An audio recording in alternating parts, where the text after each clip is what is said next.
Welcome back to Second Take, where we talk about reclaiming your health, taking back your power, and rewriting your story. So, I wanted to get back to this topic of toxins. We talked in the last episode about food and cleaning up our food as much as we possibly can, making sure that we're eating foods that are healthy, that do not contain a lot of toxins.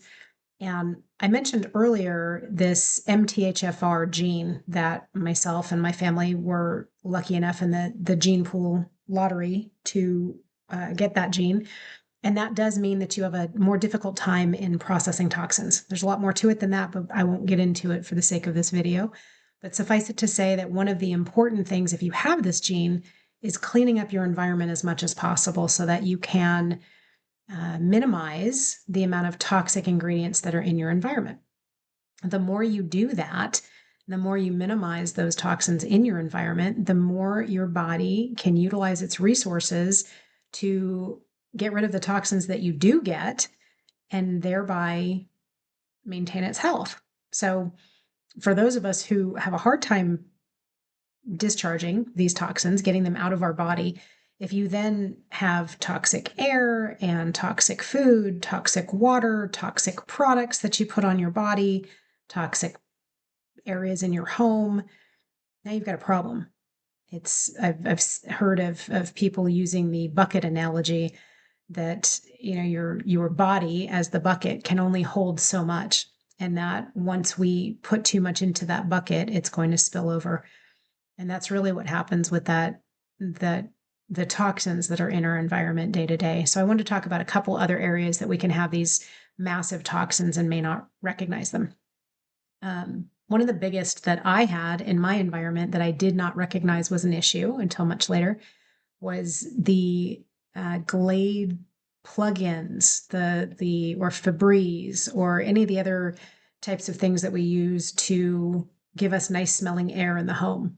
I had those little Glade plug-in things that you put into the outlet. I had those all over my home, not realizing that those chemicals that are in there are endocrine disruptors.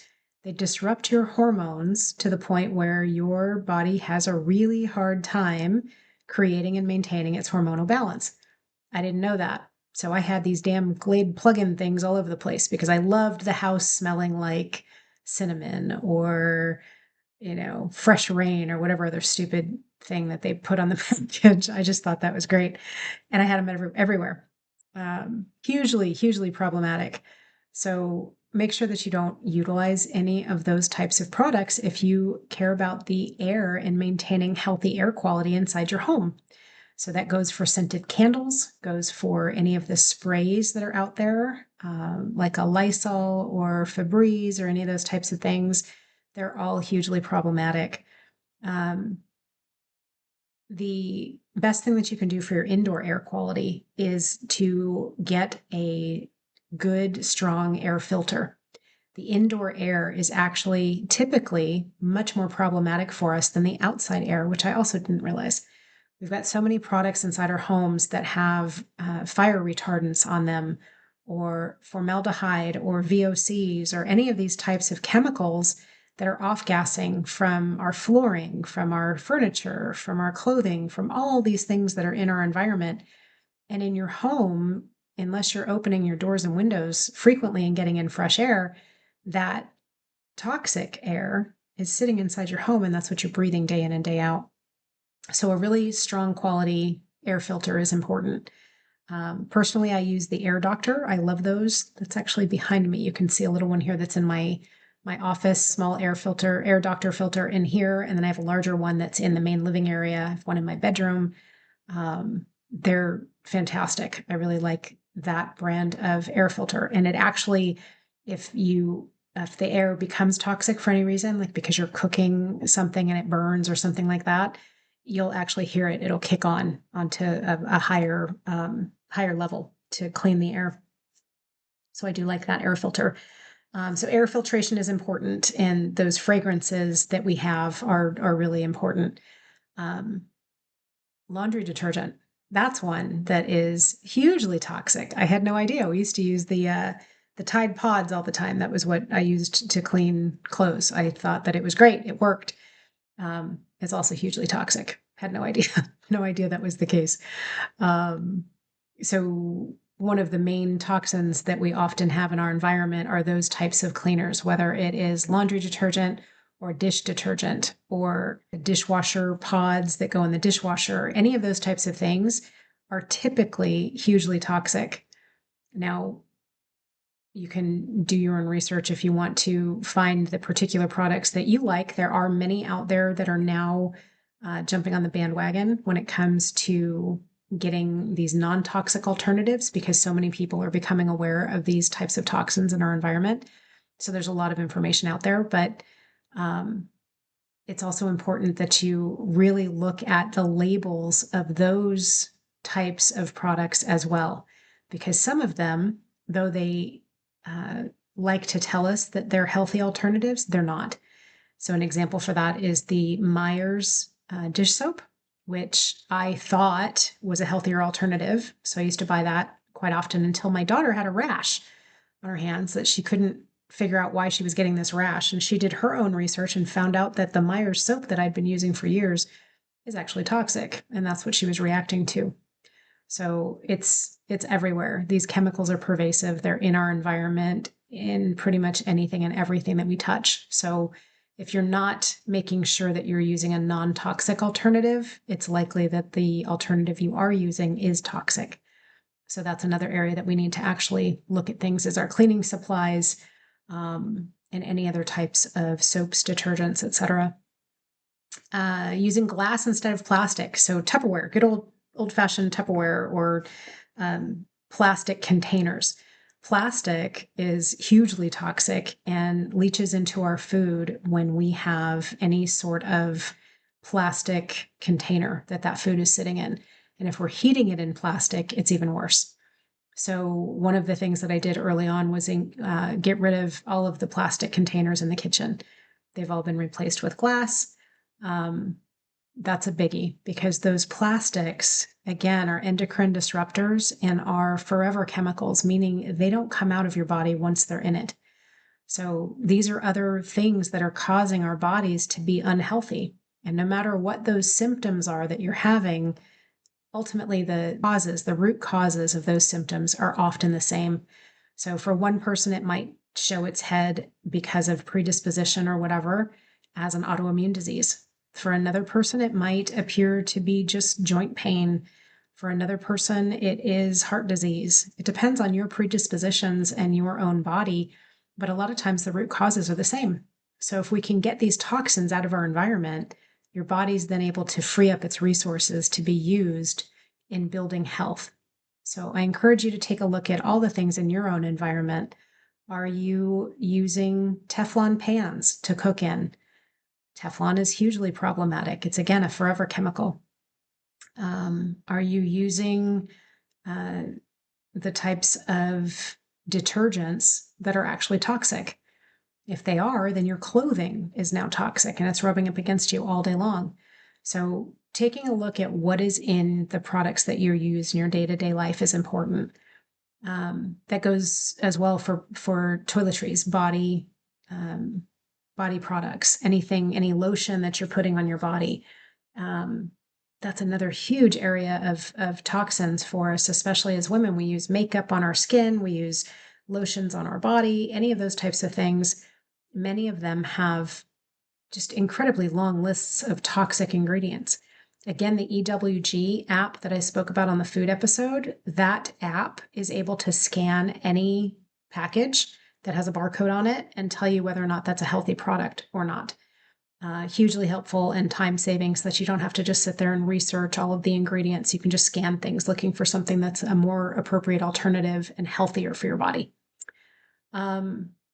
Toothpaste is another one. Toothpaste, hugely toxic. A lot of them have fluoride in them. Fluoride's a neurotoxin. Fluoride can cause all sorts of problems, from the calcification of your pineal gland to the neurotoxic effects of fluoride in and of itself, to using or blocking the gateway for iodine in your body. So hugely problematic overall. So using a healthy toothpaste is also important.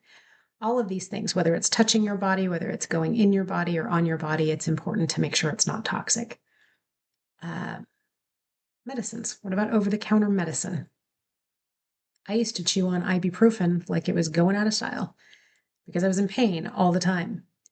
Ibuprofen, Tylenol, those types of ingredients are also problematic for the human body. Now, for many people, they eat uh, all sorts of Advil, ibuprofen, Tylenol, whatever it is, because of all the pain they're in.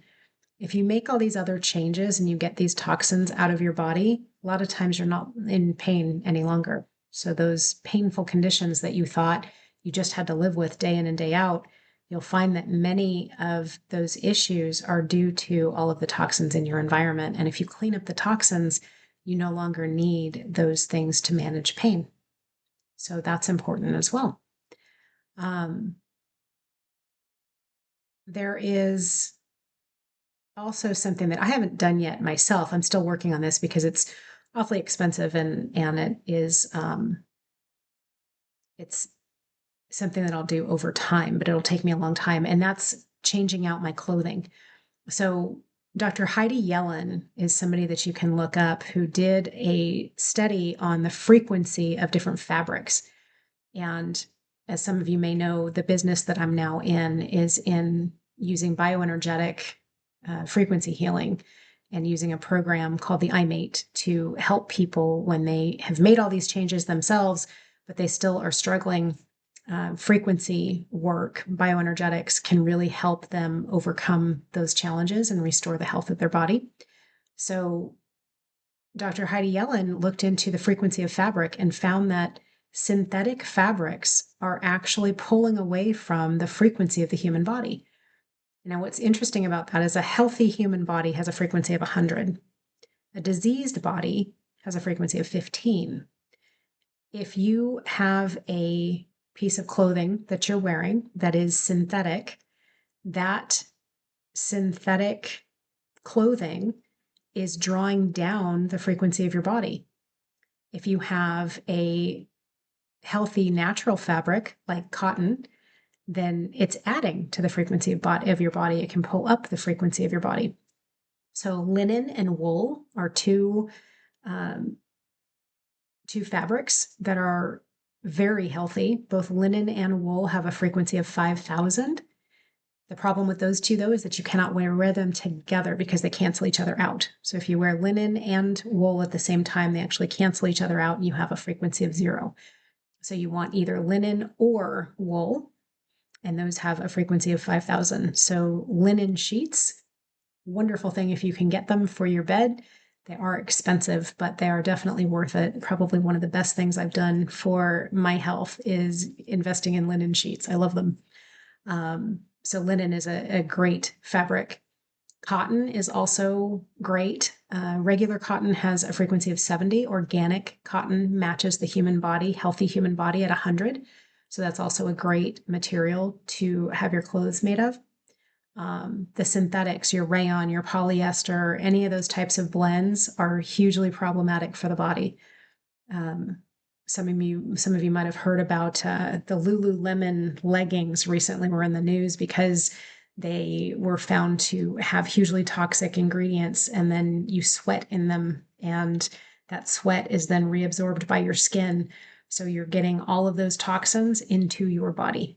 Again, hugely problematic. So I hope this has been helpful. It sounds like there's a lot. If you take one thing at a time, it becomes no big deal. One thing at a time, you start to change these things in your environment. And for us, I started with getting toxins out of my kitchen. And then once they were out of my kitchen, I started working on the rest of the house, making sure that my air quality was better, removing the things that are problematic, like those air fresheners or, different things that we utilize in the house to make it smell good. Getting those out of the house is easier than finding the things to replace it with. But at least cutting those toxins out of your environment for you, for your children, for your loved ones, even your pets, is really, really important. So I encourage you to kind of take a look at your home in that with that perspective to see what is it that's in your environment that's unhealthy and that's contributing to poor health. And the outcome of that kind of a look around your home can be kind of surprising because there are so many things out there that we're allowed to buy in this country that are sold to us in this country that are hugely toxic, which I find disgusting, but that's another story. So, home, looking at the toxins in your home, on your body, in your medicines, those are another avenue that you can really make huge strides in repairing health. So, again, nobody's coming to save us. We have to save ourselves, and removing these toxins from your environment is going to help you in doing that. So, good luck. And if you have any tips and tricks that you'd like to share with anyone else, please leave a comment. I'd love to read those and see what it is that you're finding in your own environment that you are removing. Take care. Talk to you on the next episode. Bye-bye.